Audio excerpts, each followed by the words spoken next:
Atlanta fans, welcome to that Atlanta sports show. Not just any show, not this show, but that Atlanta sports show. I'm your host, Jeremy, the Impact York. Every week from Impact Media, we come on here and talk Falcons and Atlanta United. We will talk some United at the back end of the show. Now, of course, if you want to follow the show, you can go to at impact_media_ on YouTube and make sure to subscribe to our show. You hear all the great updates and everything there. At the Impact 99, we'll find this guy on all the social medias. You can also find out more about the show that way and follow along from all the fun activities that we get involved in. As I said, I will talk United a little bit later on as they get ready for their big playoff semifinal versus Orlando, or conference semifinal. Yeah, we'll get into that a little later. But first, let's talk about the Falcons. Let's talk about the Falcons. Last week, they faced the Denver Broncos, and I believe I said I thought the Falcons would win this one. Kind of missed that. And I also said the Falcons can't let this Denver defense, it's one of the better defenses they're going to see this year, can't let them run the show. And, well, the Denver defense ran the show, and the sideshow of Bo Nix and the offense for the Denver Broncos, they put on equally as good of a show. Bo Nix, 28 for 33, 307, 4 touchdowns. He was only sacked once, and he was kind of running when he did that. Javonte Williams was their leading rusher at 59. He did have the good camper score. He really didn't have a lot of big runs. His biggest run was the 14-yard touchdown play. So even though they didn't run much, they only ran 26 times, and a couple of those were, I think, just scrambles and get it out of the backfield plays. There's something to hang your hat on, Falcons fans, is your defense actually did a decent job against the run. Receiving-wise, between Mims and Humphrey and Bell and Cortland Sutton, that Atlanta secondary got exposed bad time. Bad. And Bo Nix was torching them. I mean, let's see, touchdowns went to Humphrey and Mims, also Franklin and Atkins. Just wow. They expose that secondary and you can say whatever you want. Oh, this guy's hurt, or this guy's playing out of position, or this guy. You know what? Both sides are paid to professionally try to win football games. Denver earned their money. Denver absolutely earned their money. They've had a lot of momentum coming in too. Both these teams are now 6-5. Puts them in different places for sure. The sacks, because they got it. Kirk Cousins, 3 times, and once to Penix. Penix got some minutes. Bless him. Nick Bonito had 2. Malcolm Roach had a sack, and so did Jonah Ellis. They all had sacks in this game, and shout out to Will Lutz for hitting his 45-yard field goal and all of his extra points. Shout out Willie Lutz. While we're at it, Riley Dixon, great job with the 3 punts. He was averaging 45 yards per one. He pinned the Falcons deep once. Why am I talking all this Denver? There wasn't a lot of Falcons. Cousins, 18 for 27. That's 2/3 of them. 173, no touchdowns, 1 interception. He was sacked 3 times. The other one was Michael Penix. Can't blame it all on him. The line was not having a great day. But Kurt, at least one of those sacks is on him. The other 2 I'll put on the line. The one of Penix, coin flip. Bijan never got going. Just they were behind for majority of the game, so they just really had to just try to fling the ball. Weren't able to do a lot with that because Denver controlled the ball as much as possible. Leading receiver was Drake London. Ray had some good catches. Darnell Mooney coming off injury. Eddie, he didn't look 100%. Cotterell Hodge was okay. Kyle Pitts, one catch, 9 yards. Can't have that. You just can't have that. The Kirk Cousins fumble. Okay, quarterbacks are going to have one every few games. I'm not that concerned with it. Who had the sack? Was it Judon? It was Judon, right? Matthew Judon. Thank you for getting the sack and at least trying to save some face in this one. I mean, you guys got six more tackles in Denver. There's something, right? Um, who didn't miss a field goal? He had a 51 yarder and another one. Didn't have a chance to do anything else but kick field goals. So at least he did that. Pinion, 5 punts, 250 yards. He was averaging 50 yards a punt, and he pinned them deep once. He had a good game. But Mile High Field, you can blame the field, you can blame the altitude. Denver was a 1.5 point favorite. They hit 44 and a half was the over under. They scored 44 total points. 38 of them were Denver. So the under hit there. 76,545 people. Wow. So congrats to the Broncos on a well-fought victory. They will move on to, I'm not sure who they're going to face, but they are one game out of second in their own division because they've got LA at 7 wins, Kansas City at 9-1, now that Buffalo knocked them off. And the Falcons are still really 1.5, but they're 2 games up on the Tampa Bay Buccaneers. They are still more than likely going to win their division because the rest of their schedule is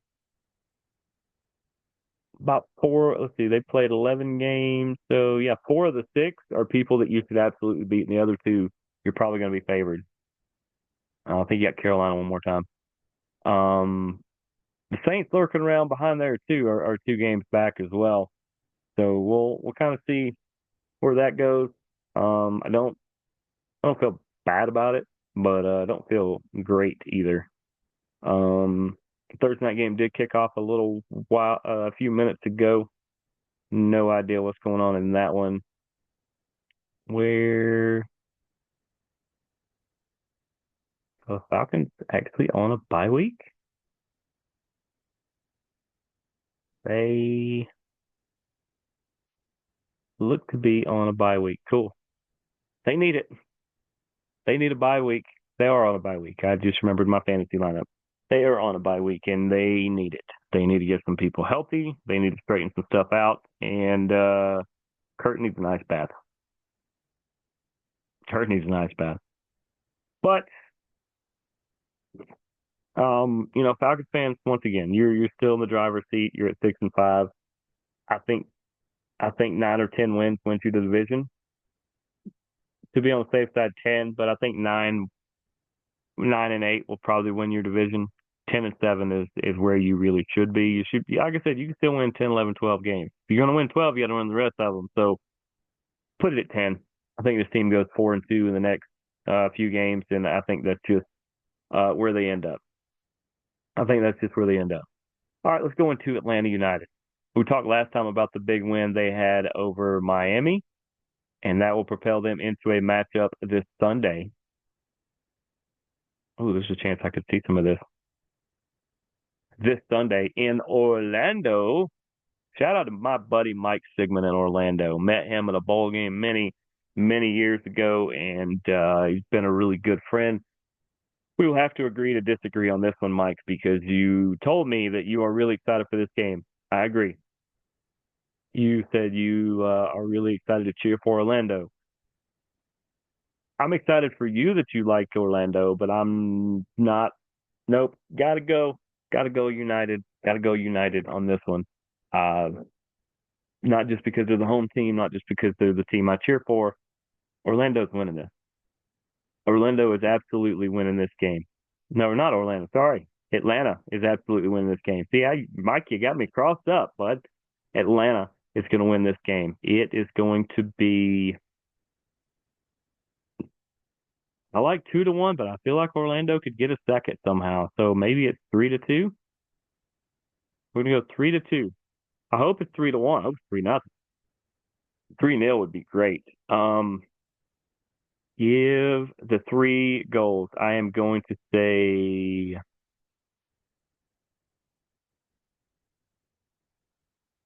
hmm,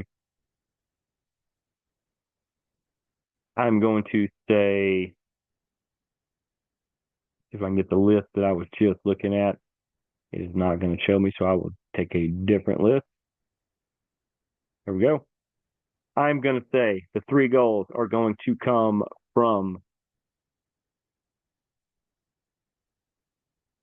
Stian Gregerson is going to get a goal. Alexei Moranchuk is going to get a goal. And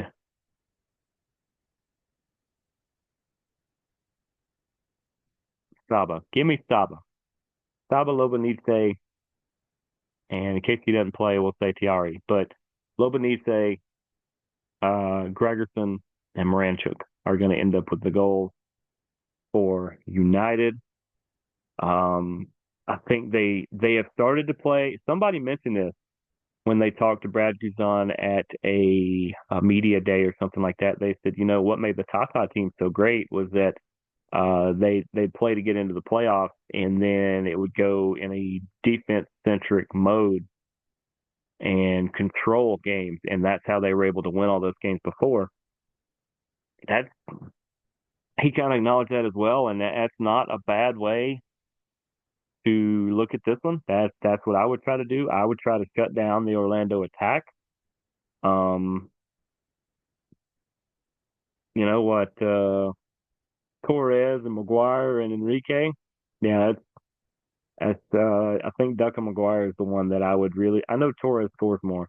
I would try to keep Duncan Maguire from beating me. I think that is I think that is the one to really look out for and keep Nicholas Lodero, who I believe is playing Portland. But try to keep him from feeding Torres and Maguire all the time. That's what I would try to do. Um, go defense, not defense heavy and just pick your spots, but no, play the way you've played the last few weeks. I think you've won 4 of your last 5 games, which is incredible. And your one loss was to Miami. What was it, 2-1? Um, wait, that's the other game. 2-1. You lost 2-1 to Miami last month, and then you turn around and beat them 2-1, and then you beat them 3-2. I think that's what we're looking at here. I think absolutely that's what's going to happen with this team is they're going to continue to play the way they've played. They're going to pick up this victory. They're going to move on to face the winner of New York, I believe. I think it's Red Bulls versus in the New York Red Bulls versus NYCFC. I believe that's who we're looking at here. So the Battle of New York and the Battle of Florida Georgia Line, I guess. Um, I mean that's kind of fun. That's that's definitely going to be kind of fun. But forget who we could possibly play. We have to win this game first. I think that's what Rob Valentino has done and has preached to these guys, and these guys know that is that you got to take it one game at a time. And I'm going to hit on this more in the off season because I'm going to try to get some guests on and ask this too. Has Rob Valentino done enough to warrant having the interim tag removed and him being the head coach? If he wins this game, it's going to have a really stellar argument. If he doesn't, still think he has a good argument. I just don't know. Think Arthur is looking at something like that. This game could be everything. Win this game, Valentino may move himself into the top tier. I know they've talked to 4 people already, including Vieira, but also we don't know anything yet because You still have a guy under contract. So until the end of the season, until the season ends, you can't get into serious talks with people. So we will see what goes on. We will see how we get into everything. And we've reached the end of the show. Appreciate all you guys tuning in each and every week so that I can talk United and I can talk Falcons. It's not doom and gloom, Falcons and United. Trust me, you're not behind the eight ball. You have as good a chance to win this as you have all season. All systems go. Atlanta, you get a week off to put everything together. Atlanta Falcons, United, you got support from your fellow brothers across the way here. So that's going to do it for us. Appreciate you guys tuning in another great episode of That Atlanta Sports Show. I am your host, Jeremy the Impact York. We will see you guys next week. And remember, deuces, gooses, go Falcons, go United.